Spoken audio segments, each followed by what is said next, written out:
અમદાવાદના વાંઢવાડીમાં કેનાલના કામ કરતા ભ્રષ્ટાચારના વિગતો મળી છે। તેમાં 2 કરોડના ખર્ચે બનેલી કેનાલમાં નબળી કામગીરી થયા હોવાની વિગતો સામે આવી હતી। સિદ્ધનાથ કન્સ્ટ્રક્શન એજન્સી સામે ગંભીર સવાલો ઉઠ્યા છે। ત્યારે ધારાસભ્ય અર્જુનસિંહ ચૌહાણે મુખ્યમંત્રીને સીધી રજૂઆત કરી હતી। રજૂઆત બાદ ગાંધીનગરની ટીમ તાત્કાલિક સ્થળ પર પહોંચી હતી। અધિકારીઓએ હથોડી વડે કેનાલના કામની ચકાસણી કરી હતી।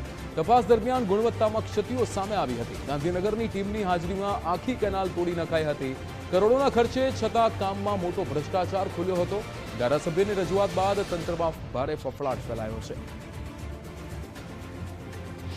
આ 14 માનવનો જે વાટવાઈ રામદેવપુરાનું હોય તે કામ મોકલે એનું જે કામકાજ કરવામાં આવ્યું છે રફ થઈ ગયેલું એના અધિકારીઓને એમએલએને રજૂઆત કરેલી અને આ રજૂઆત કરવાથી આ કેનાલનું કામકાજ બરોબર ન ચાલવાથી અધિકારીઓને ગાંધીનગરથી મોરબી નડિયાદથી આવીને આપોતે રજૂઆત કરી આવીને જોઈ ગયા અને ફરી રિપેરિંગ ફરી સરકારે ફરી આ નવીનીકરણ કરી નવું કામકાજ શરૂ કરવામાં આવેલું છે અને રફ તોડીને નવું કરવામાં આવેલું છે। આ કેનાલ હતી અત્યારે તોડી નાખે આ તોડી નાખવાનું ચાલુ કરી છે સાહેબ। અમે રજૂઆત કરવા પછી એમએલએ અને અધિકારીઓને રજૂઆત કોન્ટ્રાક્ટરને બધા રજૂઆત કર્યા પછી આ કેનાલનું આ નવું નવીનીકરણ કરવામાં આવેલું છે। મહેમદાવાદ તાલુકાના વોઠવાડી ગામમાં કરોડો રૂપિયાના ખર્ચે બની રહેલી કેનાલ પર આખરે દાદાનું બુલડોઝર ફર્યું હતું। ખાસ કરીને વાત કરીએ તો દ્રશ્યોમાં તમને બતાવું તે વાત કરવામાં આવે તો સ્થાનિક સ્વરાજ્યની ચૂંટણીને લઈને સ્થાનિક ધારાસભ્ય અર્જુનસિંહ ચૌહાણ પોતાના મત વિસ્તારમાં પ્રચાર અર્થે નીકળ્યા હતા। તે સમયે સ્થાનિક ખેડૂતોએ તેમને રજૂઆત કરી હતી કે વાઠવાડી રામદેવપુરા વિસ્તારમાં જે બની રહેલી કેનાલનું સ્ટ્રક્ચર હલકી ગુણવત્તાનું વાપરી બનાવવામાં આવી રહી હતી। ત્યારબાદ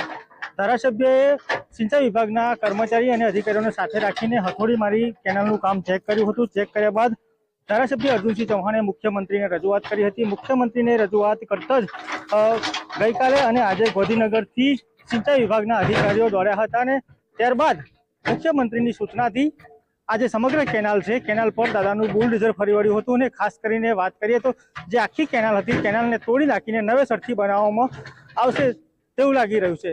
કિશન રાઠોડ સાથે ગુજરાત ફર્સ્ટ વાંઠવાડી અમદાવાદ।